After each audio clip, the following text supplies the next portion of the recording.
untuk mengguyur dapil kami, konstituen kami dengan uang gitu, kami akan kalah dengan pesaing kami. Karena pesaing kami begitu kami dengar misalnya per kakak 300, 400, 500, kami harus nyiapin lebih besar daripada itu.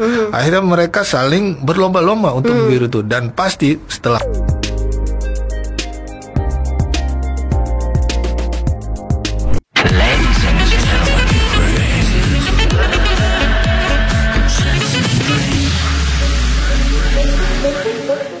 Jateng Radio dengerin Jateng dari mana saja. Kang Mas dan Mbak Yu, Jateng Bicara hari ini edisi spesial sudah bersama saya untuk bersiaran 1 jam ke depan nanti bersama Bapak Amir Arif selaku Direktur Soskam KPK RI. Selamat siang Pak. Selamat siang Mbak Dian, selamat siang para pendengar Jateng Gayeng. Ya, dan juga ada Prof. Dr. Eko Handoyo MSI selaku Pembina Komunitas Penyuluh Anti Korupsi dan Ahli Pembangunan Integritas Jawa Tengah.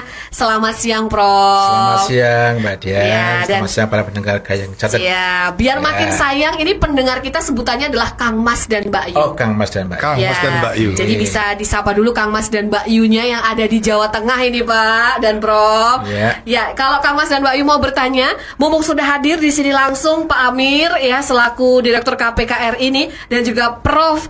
Eko selaku Pembina Komunitas Penyuluh Anti Korupsi. Pertanyaan boleh langsung di 0813 9965 9922. Pertanyaannya apa, namanya siapa, baru dari daerah mana, nanti kita akan jawab langsung ya. Setelah ini kita akan ngobrol banyak. Jadi jangan kemana-mana nih Kang Mas dan Mbak Yu, tetap di Jateng Bicara. Kang Mas dan Mbak Yu masih di Jateng Bicara dan masih bersama dengan Pak Amir dan juga Prof. Eko nih.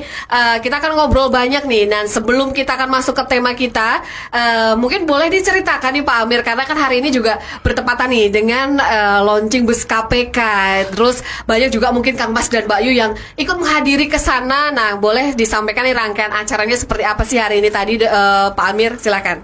Kang Mas dan Mbak Yu, para pendengar Radio Jateng Gayeng, hari ini KPK itu melakukan roadshow bus di Kota Semarang. Dalam rangkaian Jelajah Negeri Bangun Anti Korupsi yang merupakan program pendidikan dan penguatan pencegahan anti korupsi di berbagai wilayah. Ini rangkaian kegiatan, sebenarnya program Roadshow Bus KPK adalah program yang sudah 10 tahun. Nah, sudah lama kita tidak menyambangi Jawa Tengah. Terakhir seingat saya itu tahun 2018. Kemudian sempat vakum karena Covid, tidak boleh kerumunan. Kemudian 2022 dan 2023 kami roadshow busnya itu ke Sumatera. Baru kali ini tahun 2024 kita coba lagi muter-muter di Jawa, yang sudah kita mulai sejak berapa bulan lalu dari Pulau Madura paling timur, Jawa Timur, dan kemudian ke Jawa Tengah. Hari ini khusus di Kota Semarang dibuka tadi oleh Pak PJ Gub bersama Wakil Ketua KPK Pak Alexander Marwata. Rangkaian kegiatan ini merupakan sebenarnya sudah kita mulai sejak hari Senin yang lalu, tanggal 8 Juli. Sudah banyak program pendidikan yang kita lakukan di Kota Semarang, khususnya di Provinsi Jawa Tengah. Dan tadi juga masyarakat pun juga banyak yang hadir ke sana pun, bahkan di sana banyak acara-acara gitu kan. Maksudnya bukan cuma KPK saja, tetapi OPD-OPD lain pun juga ada ikut berpartisipasi di sana. Nah, hari ini Pak Amir langsung datang ke sini dengan Prof. Eko juga. Kita akan membahas tentang hajar serangan fajar. Apalagi kan ini dekat-dekat dengan pilkada daerah ya, atau pilkada Jateng tentunya. Nah, melihat fenomena korupsi saat ini nih, baik itu Prof. Eko dan juga Pak Amir, terutama menuju pesta demokrasi. Nah, masalah apa aja sih yang dirasa sangat urgent nih untuk KPK, dan apa yang harus dilakukan sebenarnya? Berdasarkan kajian KPK dan sebenarnya rekam jejak penindakan KPK, salah satu penyebab korupsi yang selalu kita temukan adalah dikarenakan adalah politik berbiaya tinggi. Itu makanya ketika kita lihat runut ke belakang lagi, setiap tahun-tahun mendekati atau di sekitar pemilu kada, pilkada, begitu banyak kepala daerah, politisi yang akhirnya melakukan korupsi karena mengumpulkan uang secara ilegal dari macam-macam, dari main proyek, fee proyek, minta setoran dari kepala dinas, dari bawahan, pungli ke masyarakat dan sebagainya. Akhirnya begitu banyak politisi dan ratusan jumlahnya politisi dan kepala daerah yang akhirnya tertangkap dan harus ditindak oleh KPK karena membiayai politik biaya tinggi. Dan itu yang kita sadari bahwa artinya salah satu pemicu yang paling vital dan krusial adalah sektor politik yang harus kita atasi. Betul. Nah, sejak tahun lalu, akhir tahun lalu 2023 mendekati tahun politik ini tahun 2024 yang ada hajatan politik. Ketika bulan Februari ada pemilu nasional, pileg, nanti bulan Februari ada pilkada serentak juga. Nah, ini momen penting. Bagaimana caranya kalau kita bicara korupsi, kita harus bisa mampu mengatasi hulunya, penyebabnya yaitu politik berbiaya tinggi. Karena itu kami sejak tahun lalu mengkampanyekan anti politik uang dengan tagline Hajar Serangan Fajar. Kita gunakan tagline Hajar Serangan Fajar ini untuk memudahkan masyarakat sadar bahwa politik uang itu, beli suara itu pasti akan memicu korupsi di kemudian hari. Oke, betul. Nah, ini menurut Pak Amir dari KPK. Kalau Prof Eko sendiri nih, Prof, karena Prof Eko ini kan juga tentunya adalah penyuluh anti korupsi dan juga pembangun integritas Jawa Tengah. Khususnya kan pasti juga melakukan sesuatu nih agar mengantisipasi yang namanya serangan fajar ini. Ya, kalau saya yang berkecimpung di dunia pendidikan, di perguruan tinggi khususnya dari UNES Semarang, itu kita sudah melakukan kegiatan-kegiatan pendidikan dan edukasi kepada khususnya adalah guru-guru dan siswa. Dan itu sudah kita lakukan sejak tahun 2006 ketika kita melakukan MOU dengan KPK. Waktu itu Pak Rasul sebagai pimpinan KPK dengan Pak Rektor. Di saat itu kita saat ada wisuda, lalu beliau Pak Rasul itu melakukan kegiatan memberikan ceramah umum kepada para mahasiswa. Setelah itu kita tidak lanjuti dengan kita melakukan pengabdian masyarakat, kampanye ke sekolah-sekolah, dari SMP, kemudian SMA, SMK, baik negeri maupun swasta, termasuk juga di Ponpes kita lakukan. Bahkan terakhir tahun kemarin saya melakukan di SMP Bina Amal Semarang, dan itu sangat antusias. Adik-adik kita memang sangat benci pada koruptor. Itu sangat dibutuhkan meskipun efeknya jangka panjang. Tapi dengan pendidikan itu harapannya bisa menanamkan benih-benih kebaikan pada anak kita sebagai sumber generasi yang akan datang yang kompetitif. Iya, generasi emas 2045 Baik. Nah, kalau Pak Amir sendiri nih Pak, sebenarnya target sasarannya nih dari ini tuh fokusnya kemana gitu? Karena kan kalau ngomongin korupsi ini kan hampir semua lini baik itu di bawah, bahkan kita juga anak-anak pun juga harus kita edukasi sampai dengan yang puncak tertinggi. Nah, kira-kira fokus utamanya seperti apa nih Pak? Nah, yang kita harapkan dari program ini hal-hal yang sederhana saja. Setidaknya masyarakat punya awareness dan knowledge dulu, kesadaran dan pengetahuan dulu tentang hal-hal dasar bagaimana anti korupsi seperti apa. Karena sasarannya adalah berbagai kalangan dari anak pendidikan usia dini. Jadi bus KPK itu sekarang berada di Taman Indonesia Kaya di Kota Semarang. Nanti sejak hari ini, sore ini sampai hari Minggu pagi kita mengundang para pelajar masyarakat umum yang digerakkan oleh sekolah, dinas pendidikan, walaupun sedang libur sedang libur, tapi nanti ada banyak pelajar yang kita hadirkan dari anak usia dini, sekolah dasar kelas bawah, sekolah dasar kelas atas, SMP maupun SMA, termasuk juga birokrat ASN sudah kita ajarkan kemarin sejak hari Senin, bahkan para kepala OPD bersama pasangannya, istri atau suaminya, untuk menyadarkan bahwa anti korupsi itu tidak bisa sendirian, harus didukung oleh keluarga. Pelajar juga begitu, dengan pendekatan yang menghibur, edukasi-edukasi yang ringan tentang tahulah bagaimana nilai-nilai anak kejujuran, anak jujur seperti apa, sekolah yang mengedepankan nilai kejujuran seperti apa. Kemudian mahasiswa, siang ini sedang ada kuliah umum di Universitas Diponegoro, besok di UNES di kampus Prof Eko. Kemudian masyarakat umum kita hadirkan juga Sabtu sore dan Minggu pagi. Jadi semua kalangan untuk tadi menyadarkan kesadaran dan pengetahuan. tentang bahaya korupsi tadi ya. Benar. Kalau Prof Eko sendiri nih Prof, di Jawa Tengah sendiri kira-kira seperti apa dari tahun ke tahun perubahannya untuk tingkat kesadarannya agar mereka tahu nih korupsi itu berbahaya, korupsi itu dilarang seperti itu, dan itu merupakan salah satu PR ya atau fenomena bangsa kita untuk bisa mengurangi namanya korupsi. Nah, kalau di Jawa Tengah sendiri seperti apa sih Prof? Maksudnya trennya ini ya menurun atau bagaimana?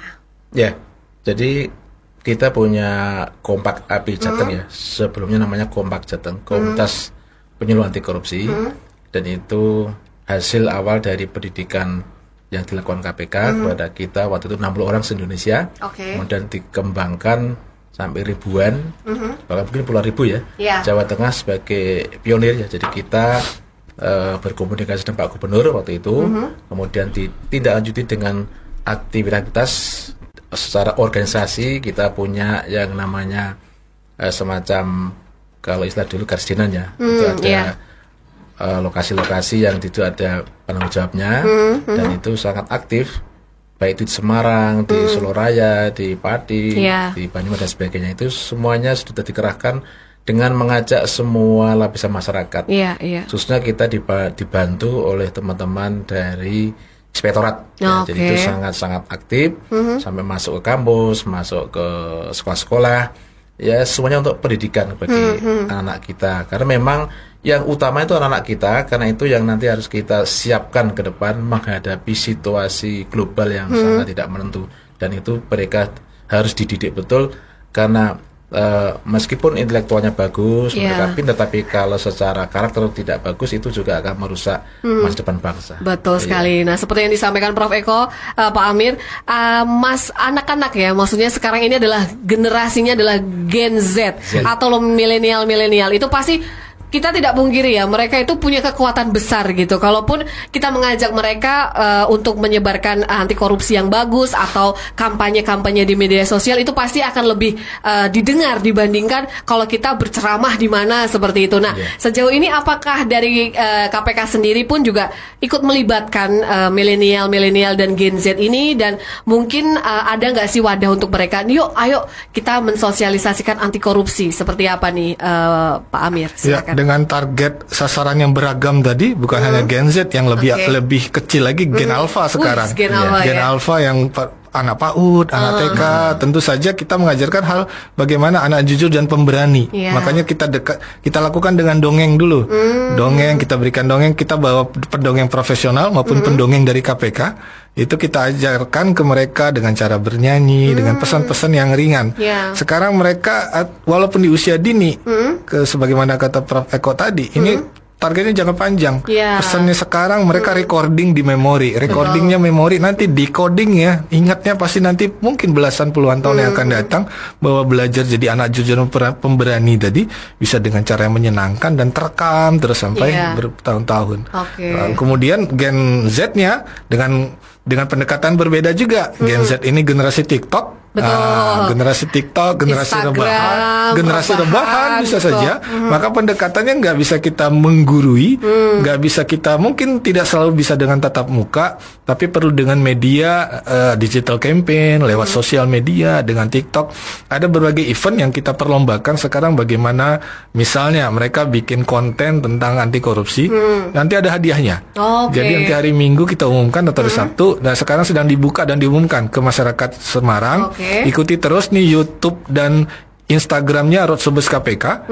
Jadi para Kang Mas dan Mbak Yu pendengar acara ini, follow Instagramnya KPK, bahwa di situ banyak perlombaan, game-game menarik tentang partisipasi kita tentang anti korupsi, bisa dengan cara menyenangkan. Bikin dengan dance TikTok, lagu TikTok bisa, konten di IG, YouTube, silakan. Akan ada hadiah menarik dari KPK. Mantap. Itu terbuka untuk umum ya, Pak Amir ya. Jadi apalagi Gen Z dan milenial ini kan memang itu dunianya mereka. Kita yang harus beradaptasi ya. Beda benar.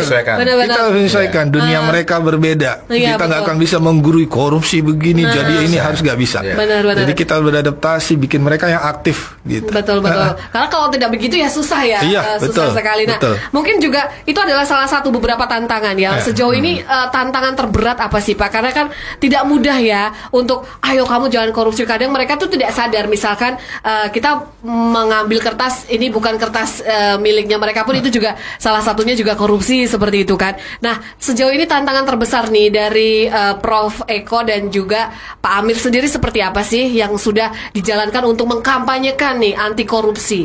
Monggo silakan Prof. Eko. Aspek pendidikan itu tantangan terbesarnya pada ketidakkonsistenannya atau tidak kesesuaian antara apa yang kita ajarkan di kelas dengan apa yang dilihat dan dirasakan oleh anak kita. Jadi yang mereka lihat, mereka kan kalau tadi sampaikan Mas Amir tadi, dia bisa lihat TikTok, di Instagram, di Facebook, di media yang lain tuh, dia bisa lihat ini kok banyak sekali kasus besar, kasus korupsi. Artinya contoh yang mereka lihat itu yang baik-baik itu nggak nampak. Sementara yang kita ajarkan di kelas itu yang baik-baik. Iya, betul. Apa yang ada di kelas dengan yang itu nggak cocok, mereka jadi bingung. Maka itu tantangan terbesar. Maka untuk menengahi atau gap itu kita harus tadi sudah dikatakan kita beradaptasi dengan dunia mereka. Kita pakai media-media yang mereka sukai karena pendidikan itu harus menyenangkannya. Menyenangkan mereka tinggal. Dan tentu yang mereka sukai, apakah kalau anak-anak suka gambar, suka diberi dongeng, bercerita, mungkin dia bikin game yang kira terkait dengan soal itu, soal anti korupsi, itu dunia mereka. Kalau kita ceramah saja ditinggal tidur. Iya, betul. Jadi kita harus menyesuaikan dengan apa yang mereka butuhkan dan medianya itu media yang dunia mereka. Betul sekali. Pendidikan sekarang harus begitu. Iya, jadi memang kita yang harus berinovasi seperti apa ya, mengikuti zamannya mereka gitu kan. Bisa konstruktivisme itu kan yang bangun pengetahuan itu mereka. Biarlah mereka bangun, mereka cari itu contohnya nggak bagus, itu banyak yang nggak ada teladan, ya mereka harus mencari sendiri apa yang terbaik bagi mereka, karena tantangan ke depan itu makin berat.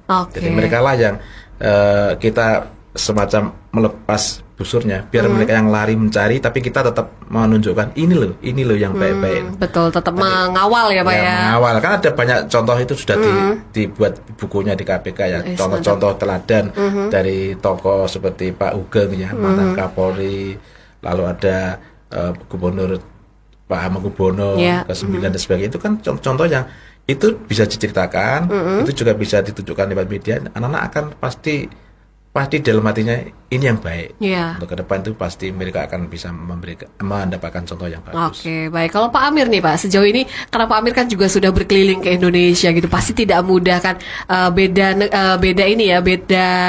provinsi, beda karakter juga orang-orangnya, beda kabupaten dan kota pun juga karakter. Nah, seperti apa nih Pak?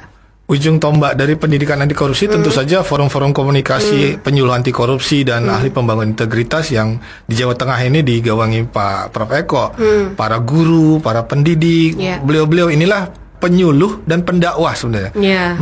Beliau-beliau inilah mendakwahi bagaimana masyarakat pelajar, masyarakat umum memahami mana benar, mana salah, berlaku jujur, mengurus apa-apa harus dengan secara prosedur, jangan apa-apa suap dan sebagainya. Apa yang diajarkan tentu saja oleh beliau-beliau ini tadi hal-hal yang baik. Bisa jadi apa yang sudah dipahami dan diajarkan berbeda sekali dengan yang ada di sekitar. Pengalamannya bisa berbeda dengan apa yang pengetahuan yang mereka pahami. Ya, itulah yang sebenarnya jadi bahan pembelajaran dan tantangan bagi pelajar tentu saja. Misalnya, pelajar diajarkan nilai-nilai kebaikan, pendidikan anti korupsi di-insert itu di kurikulum pendidikan agama ada, di pendidikan Pancasila ada, pendidikan kewarganegaraan ada. Tapi mungkin bisa jadi anak-anak ngeliat, oh ternyata anak lain yang curang, yang ngurus apa-apa pakai orang dalam misalnya. Kok ternyata lebih lancar urusannya daripada saya gitu. Hal-hal dilema moral seperti itu tuh paling berat pasti bagi seorang kita sebagai pendidik dan penyuluh anti korupsi. Hal-hal dilema-dilema itu ada, memang itu masalah faktual di masyarakat. Begitu juga kalau nanti menyuluh birokrat ASN, kita ngajarin ASN anti korupsi, ternyata rekannya tadi yang ternyata melakukan suap atau setor ke atasan, ternyata karir lebih cepat, duduk jabatan karena nyetor sana nyetor sini. kesejahteraannya ternyata kok lebih makmur dia karena korup daripada saya yang punya keterbatasan.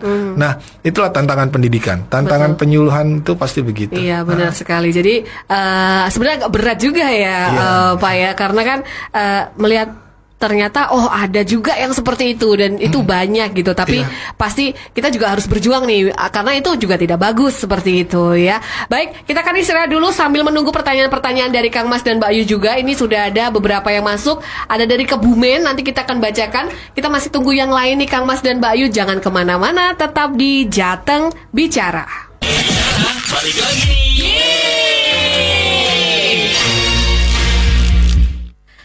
Jateng Radio, dengerin Jateng dari mana saja. Masih bersama dengan Pak Amir selaku Direktur Soskam KPK RI dan juga Prof.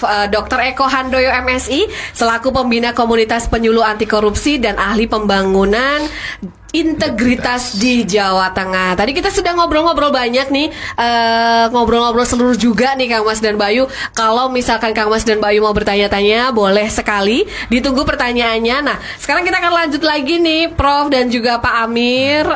Sekarang kita mau tanya, yaitu adalah fenomena serangan fajar. Karena ini kan pilkada sebentar lagi nih, kita kan harus mengajak masyarakat Jawa Tengah khususnya agar mereka itu tidak menerima atau ini loh serangan fajar itu bentuknya seperti ini, jangan diterima gitu. Kalaupun diterima harus bagaimana seperti itu. Karena kan emang agak-agak tidak mudah ya untuk menghindari itu gitu. Nah, kira-kira fenomena seperti ini yang harus dilakukan masyarakat seperti apa nih Prof? Agar mereka teredukasi ketika nanti pas waktu pilkada, oh ini ya kita harus begini gitu. Monggo silakan. Mungkin dari Pak Amir dulu, nanti baru Prof ya. Monggo silakan. Ketika Pemilu nasional bulan Februari lalu, setelah itu kami banyak terima testimoni dari caleg yang kemudian mengaku langsung miskin mendadak karena sudah jualin mobil, jualin rumah, dan kemudian tidak berhasil. Betul. Mengapa kami harus melakukan itu, Pak? Dia langsung cerita, mengapa kami harus melakukan itu? Karena kami kalau nggak berlomba-lomba untuk mengguyur dapil kami, konstituen kami dengan uang gitu, kami akan kalah dengan pesaing kami. Karena pesaing kami begitu kami dengar misalnya per kakak 300, 400, 500, kami harus nyiapin lebih besar daripada itu. Akhirnya mereka saling berlomba-lomba untuk begitu itu, dan pasti setelah uang itu hilang dan tidak berhasil akan meninggalkan mungkin depresi dan sebagainya. Stres nah, gitu ya. Ongkos yang begitu tinggi tadi itu akhirnya kita pahami bagaimana caranya. Karena yang dirugikan peserta pemilu yang tadi sudah habis kehabisan uang, itu paling dirugikan sebenarnya. Yang kedua yang dirugikan tentu saja masyarakat, karena nantinya orang yang sudah duduk di jabatan itu pasti akan mencari hal-hal yang ilegal untuk mengembalikan sumber uangnya. Kalau uangnya dari pribadi mungkin ya harus mikir kembali. Kalau dia uangnya dari sponsor, dari cukong, dari donatur yang sudah mengijon proyek di depan, maka dia harus memberikan imbalan proyek dan segala macam kepada para pengijon tadi, donatur tadi. Yang dirugikan pasti volume dan kualitas pembangunan yang berkurang, kualitas pekerjaan berkurang, yang akhirnya masyarakat yang akan dirugikan. Betul. Nah, caranya sebenarnya balik lagi.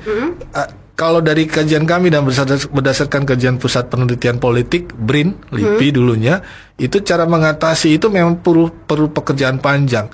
Yang pertama harus disadarkan adalah partai politiknya dulu.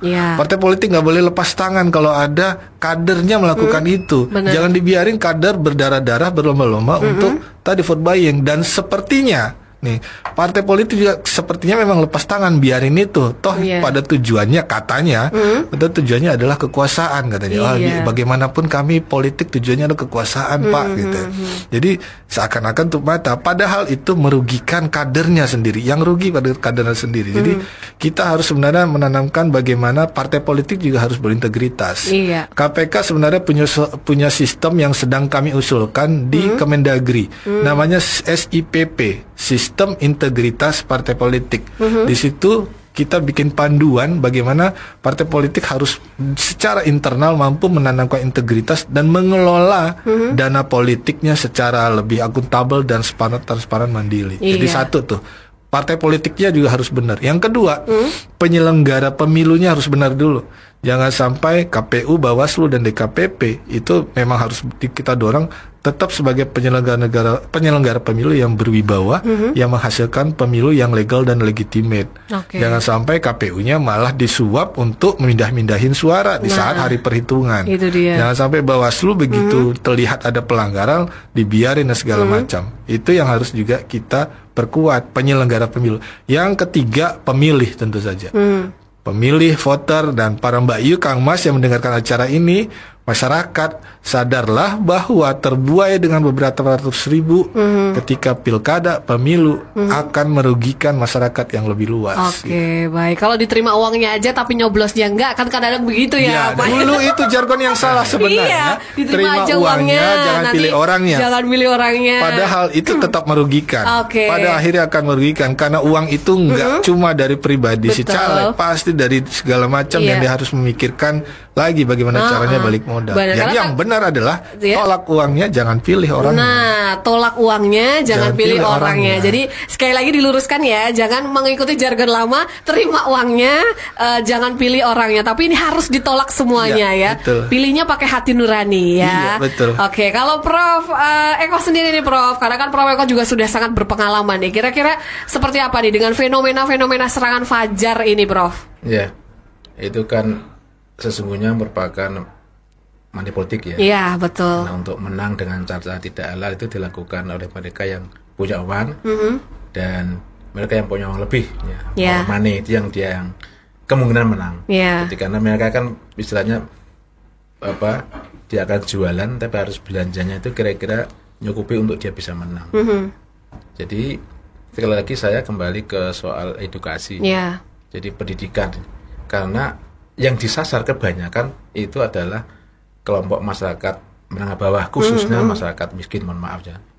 Jadi karena mereka itu kurang terdidik secara politik atau kurang melek politik, ya mudah untuk dimanipulasi oleh mereka tim sukses dari kandidat calon apakah itu kepala daerah maupun legislator ya. Jadi itu memang sasaran mereka dan itu sampai sekarang sulit untuk menghindari karena mereka ya kalau bahasa anak muda itu kan BU ya, butuh uang. Butuh uang. Jadi uang berapapun itu 50.000 bagi dia itu uang yang sangat berharga. Betul. Apalagi kalau banyak caleg yang ngasih ya. Dan tidak pernah ada ke rumah saya itu calon itu yang datang ke rumah saya nggak pernah ada kok. Oh, belum ada ya Pak ya? Saya mesti takut kalau diceramai. Dan saya juga nunggu-nunggu nggak pernah ada yang masuk. Saya juga belum pernah dapat. Belum ada. Mereka carinya mereka yang kira-kira memang dia kan pasti mereka datang seperti apa itu dalam film apa itu seperti memberikan sesuatu seolah seperti pahlawan ini ada apa namanya bantuan beras atau kan sembako. Bapak kan sangat membutuhkannya. Ya monggo ini diterima. Itu dia tidak usah bicara, tapi dia sudah pakai emblem atau apa? Itu sudah paham kalau masyarakat. Jadi masyarakat itu sesungguhnya juga ya dididik karena kalau dalam tradisi kan orang diberi itu pasti ada timbal balik. Dan tidak usah diucapkan pun ini Pak Amir. Jadi di Jawa ya nggak usah diucapkan, orang Jawa paham kok. Dia datang membawa sesuatu, di sini ada tulisannya apakah itu partai, apakah itu nama. Lalu dia akan tanya dari partai mana ya kita harus lah untuk diberi sesuatu kok kita nggak memberikan sesuatu. Jadi itu memang harus dididik ya, mulai dari anak-anak mereka harus ada disusupkan ke anak mereka. Karena kalau kita mendidik orang tua agak-agak berat ya, karena mereka sudah terlanjur ya, orang yang memang butuh uang itu. Tapi kalau anak-anak kita itu bisa kita diajak bicara. Satu, yang kedua, Bawaslu juga harus lebih aktif untuk patroli ya. Jangan di kantor, di meja, dia datang berkeliling ya Pak ya, sampai ke RT RW untuk ngecek. Itu dibutuhkan juga untuk mencatat kalau ada pelanggaran. Maka jumlahnya harus diperbanyak itu Bawaslu itu. Dari pengawas kecamatan sampai ke kelurahan desa itu. Kalau enggak ya sama saja. Dan setelah dapat laporan harus segera tidak lanjuti. Kalau itu kasus pidana ke pidana, kalau perdata ke perdata, jangan dibiarkan. Selama ini kan tidak. Betul, selama ini ya udahlah gitu kan. Sudah selesai habis itu laporan seperti itulah itu ya. Namanya penegak hukum kita masih lemah. Oke. Nah, ini bisa menjadi masukan ya Prof ya. Semoga didengarkan seperti itu. Jadi sekali lagi jangan terima uangnya dan jangan juga pilih orangnya. Pilihnya pakai hati nurani ya. Kita akan menjawab pertanyaan dulu nih Prof dan juga Pak Amir dari Melani yang ada di Semarang. Mau tanya apakah ada cara jitu untuk bisa menghentikan serangan fajar yang sudah terlanjur menjadi budaya di Indonesia? Monggo Pak Amir dulu deh, monggo silakan Pak. Mas Amir. Ada satu pendapat mengatakan sebenarnya itu pendapat yang masih diskursus ya, wacana gitu. Bagaimana caranya? Apakah memang politik biaya tinggi ini adalah dampak dari akibat sistem politik kita yang proporsional terbuka, one man one vote. Karena one man one vote, akhirnya vote buying begitu besar di saat kualitas sumber daya manusia kita, pendidikan manusia kita, kesadaran politik kita juga belum tinggi. Akhirnya tergoda itu. Ada satu pendapat mengatakan gitu. Bagaimana kalau kembali lagi dengan proporsional tertutup atau zaman dulu? Tapi itu kan wacana. Apakah itu memang lebih baik atau lebih buruk? Itu perlu pertimbangan politis karena itu keputusan politis. Yang kami lakukan KPK tentu saja dengan 3 solusi yang saya sebutkan tadi. Pertama, partai politik harus dengan kondisi seperti sekarang, dengan pilihan demokrasi kita one man one vote proporsional terbuka, partai politik harus bertanggung jawab. Kalau ada kader-kadernya, calegnya yang harus berdarah-darah saling bersaing, yang bersaingnya malah sesama partai loh. Ya, betul. Sesama partai lah mereka sebenarnya yang saling menghisap, saling predatory karena dapil ya segitu-gitu aja, konstituen segitu-gitu aja yang harus diperebutkan oleh banyak kader dalam satu partai politik, dan partai nggak boleh lepas tangan kalau kadernya sendiri yang harus berlomba-lomba untuk beli suara. Yang kedua tadi, penegakan hukum harus berwibawa. Gakumdu, penegakan hukum dalam pengawas pemilu, Bawaslu dan aparat penegak hukum harus berwibawa, dan tentu saja harus didukung regulasi yang kuat. Undang-undang pemilu kita harus kita sadari bahwa aturan yang diakui sebagai money politik, beli suara itu terbatas sekali. Cuma ada pasal yang mengatakan kalau membeli sesuatu pada hari pemilihan gitu. Bagaimana dengan beberapa bulan sebelum pemilihan? Itu belum dianggap money politik berdasarkan undang pemilu. Nah, itu regulasi itu yang harus sebenarnya kalau menurut kami harus dipertimbangkan untuk diperbaiki. Karena karakteristik dan definisi money politik itu luas sekali. Setiap pemberian dalam bentuk uang atau barang kepada pemilih atau calon pemilih yang meminta agar yang mengharapkan di mana pemilih itu memberikan suara pada orang tertentu atau pihak tertentu yang memberikan pemberian tadi. Itu sebenarnya secara universal definisinya begitu money politik. Baik, apapun itu ya Pak Amir. Baru ketiga, karena memang ini ada supply dan demand, ada permintaan dan penawaran, masyarakat butuh, yang ngasih juga butuh. Nah, itu yang harus kita edukasi. Pemberinya kita edukasi, masyarakatnya juga dengan segala keterbatasan sumber daya manusia kita, tadi dengan ekonomi dan pendidikan kita yang masih rendah.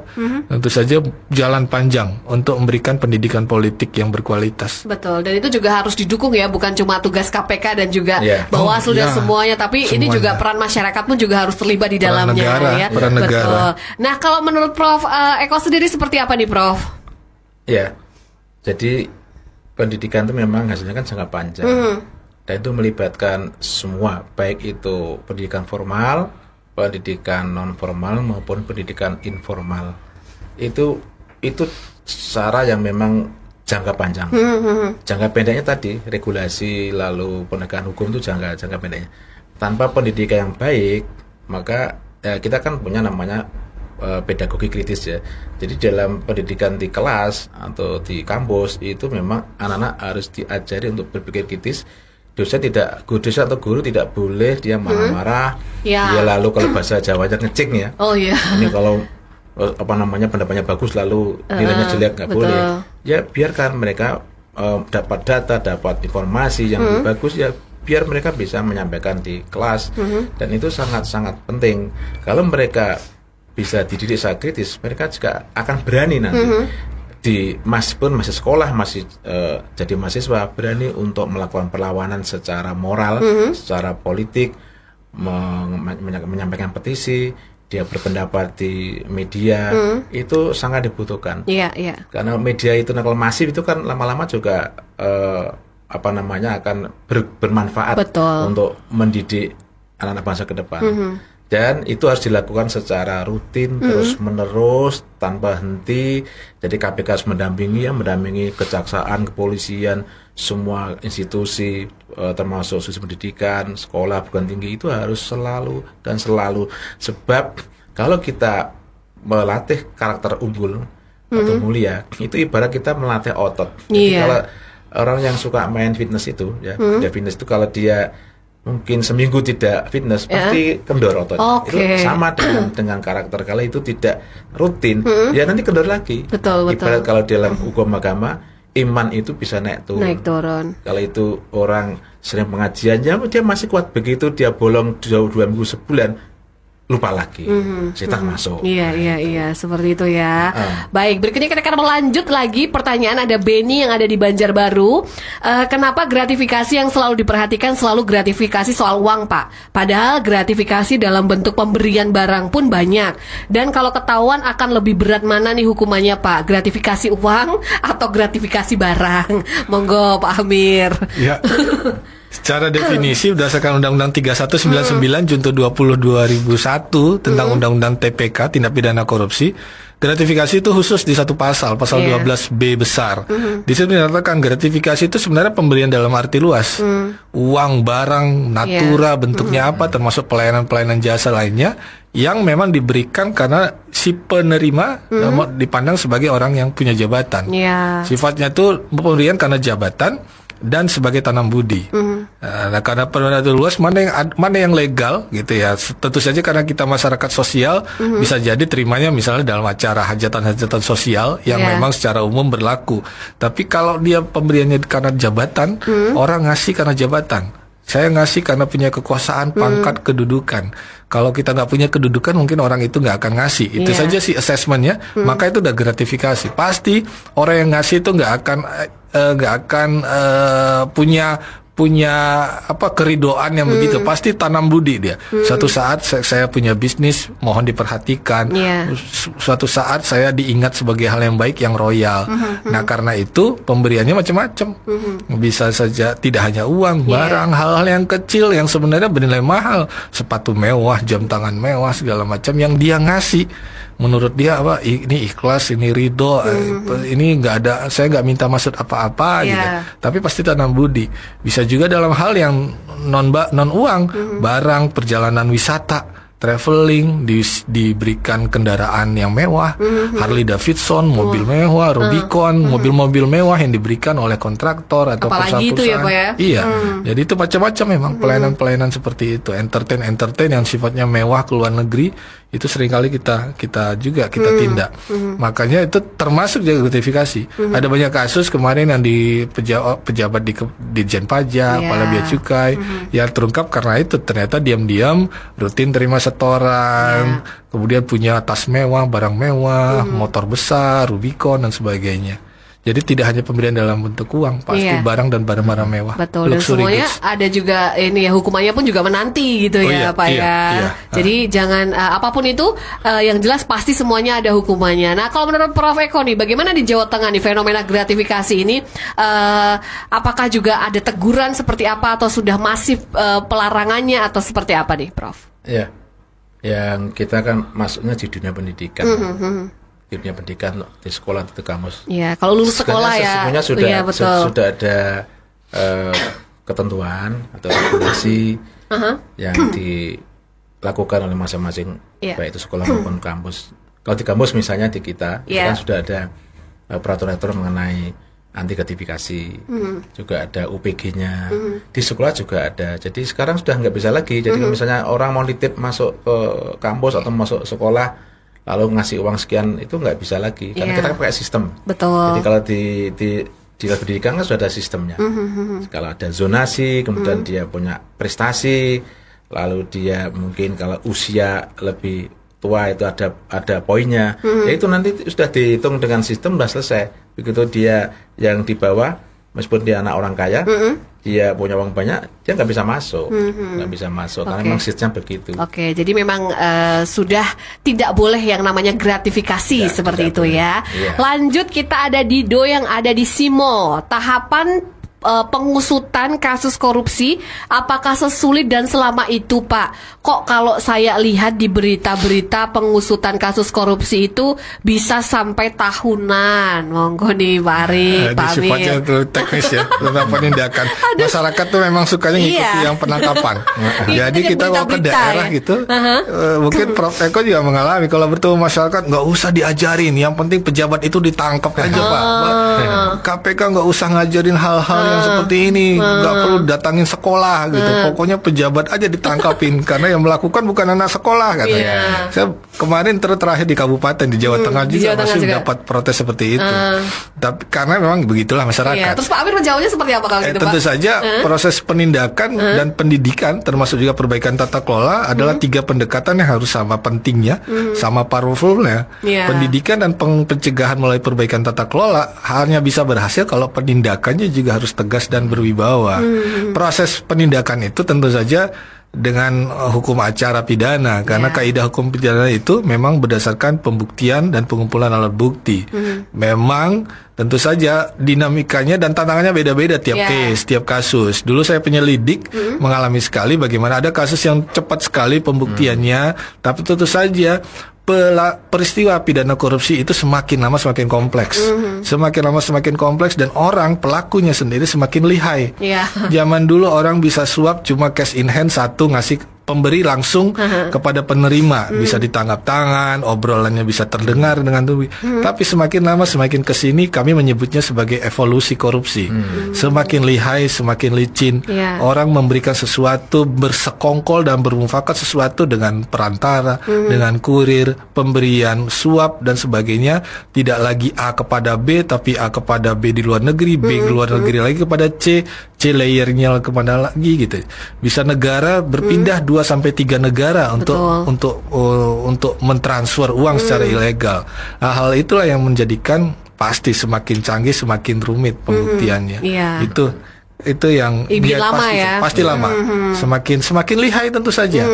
Kalau kata ada game lama bahwa pelaku kejahatan selalu one step ahead daripada penegak hukum. Itu pasti. Jadi tergantung kasusnya ya. Kalau memang kasusnya rumit ya pasti prosesnya juga agak-agak panjang seperti itu.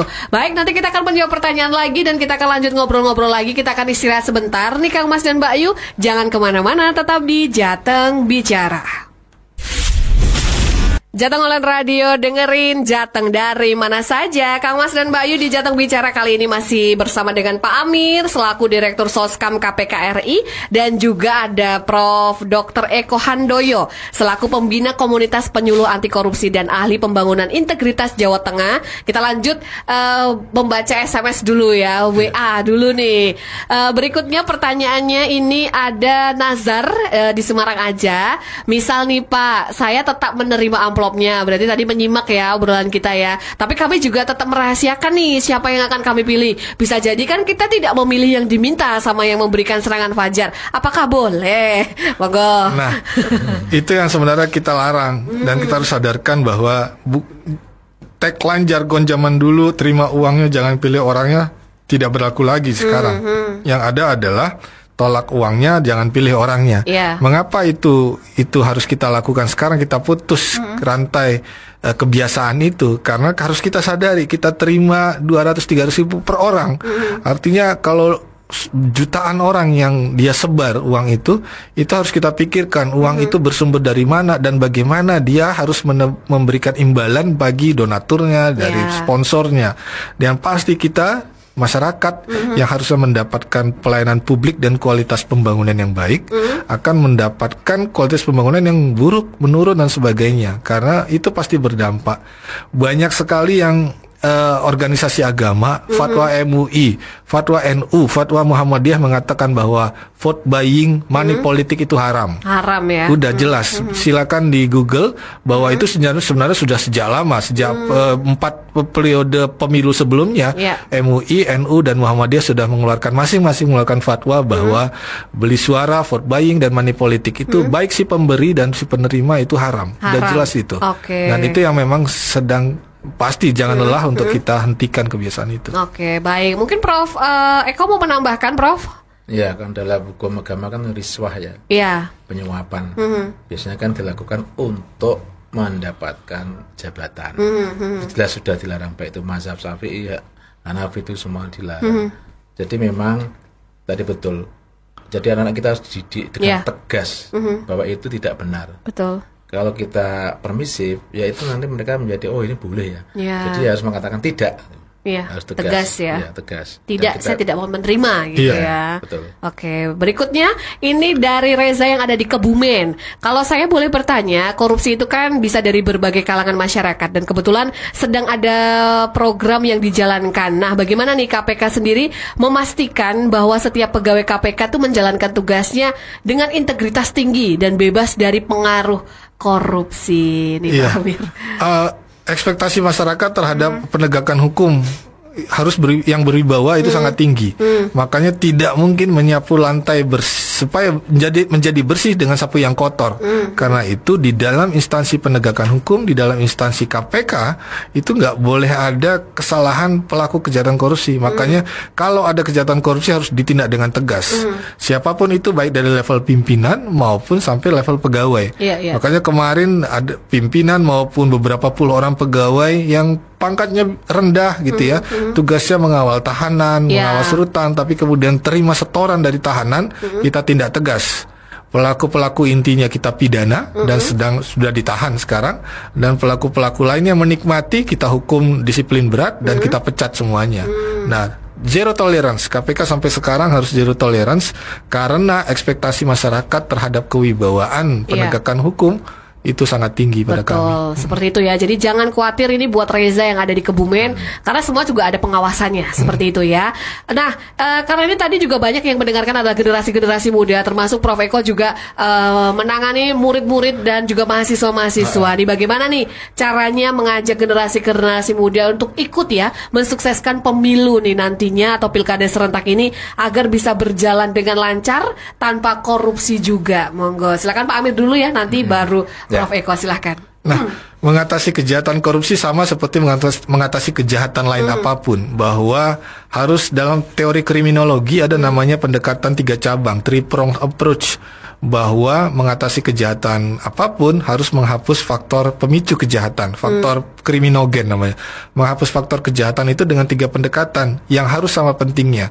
Itu pendekatan pendidikan, edukasi, kemudian pendekatan pencegahan dengan perbaikan sistem dan tata kelola, karena pemicu korupsi itu karena sistem yang lemah dan sistem yang buruk. Dan terakhir, untuk memberikan efek jera harus penindakan dan penegakan hukum yang tegas dan berwibawa.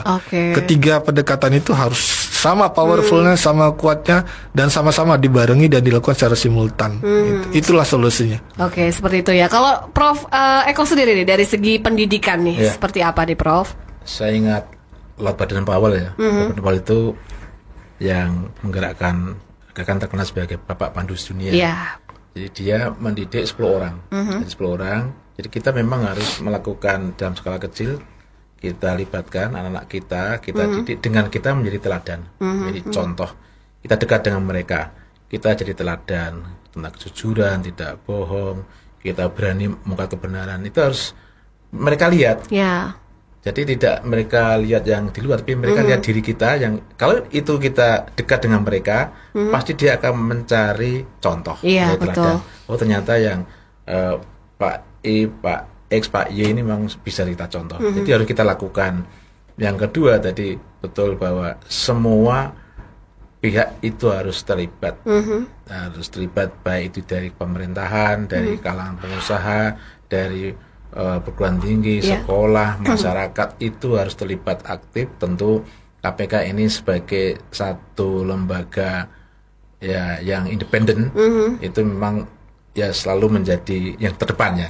Terdepan, tapi jangan dibiarkan sendiri, kasihan nanti ditembak sana sini. Di depan, tapi harus ada teman-teman yang di belakangnya, di samping kanan kiri itu harus ikut. Ada kompak api, ada mungkin polisi watch, ada parlemen watch, macam-macam itu bersama-sama KPK untuk menggerakkan anak kita sehingga menjadi tunas integritas yang sangat dibanggakan di masa depan. Oke, amin ya. Semoga karena bisa KPK sampai sekarang masih dipercaya. Betul sekali. Semangat Pak Amir ya. Baik, karena ini waktunya juga sudah habis nih untuk juga Pak Amir dan juga Prof Eko. Mungkin statement terakhir nih yang disampaikan untuk Kang Mas dan Mbak Yu yang hari ini mendengarkan siaran radio kita dan juga tayangan live YouTube kita. Mungkin dari Pak Amir dulu, silahkan. Kang Mas dan Mbak Yu, para pendengar Radio Jatenggayeng yang ada di Semarang atau di sekitar kota Semarang, Provinsi Jawa Tengah, mari meramaikan acara pendidikan anti korupsi dan diselenggarakan oleh KPK dalam program Roadshow Bus KPK Jelajah Negeri Bangun Anti Korupsi. Ada bus keliling pendidikan KPK yang saat ini berada di Taman Indonesia Kaya, Kota Semarang. Ramaikan, datangi, karena tidak hanya ada program pendidikan dan event pendidikan, tapi ada expo pelayanan publik dari pemerintah provinsi dan pemerintah kota. Masyarakat yang mau mengurus KTP misalnya, mengurus perizinan, itu kita mudahkan sama-sama karena kita ajak mobil keliling pelayanan publik berada di Taman Indonesia Kaya. Jadi kalau ingin mengurus pelayanan perizinan, mau belajar dan edukasi anti korupsi secara menyenangkan, maupun nanti ada banyak hiburan dan game menarik berhadiah menarik dari KPK, ramaikan mulai hari ini Kamis sampai Minggu pagi di Taman Indonesia Kaya, Kota Semarang. Siap. Baik, kalau dari Prof Eko silakan Prof. Ya, singkat kata, Kang Mas Mbak Yu Jateng, anak muda kita, jangan takut, jangan lelah untuk menolak korupsi, menolak kejahatan yang luar biasa. Mari kita berbuat baik meskipun kecil dari diri kita, lima kita dekat. Semoga ke depan Indonesia menjadi lebih baik. Oke, semangat, amin ya. Baik, terima kasih Jatenggayeng. Siap, terima kasih untuk Pak Amir dan juga Prof Eko sudah hadir di Jateng Bicara dan sudah sharing dan mengedukasi Kang Mas dan Mbak Yu. Kalau Kang Mas dan Mbak Yu terlambat mendengarkan radio kita, boleh nanti langsung datang ke YouTube kita karena nanti kita akan posting di situ. Kalau begitu saya Dian Risti pamit beserta Pak Amir dan juga Prof Eko. Mohon maaf kalau ada salah-salah kata. Selamat siang dan wassalamualaikum warahmatullahi wabarakatuh. Waalaikumsalam warahmatullahi wabarakatuh.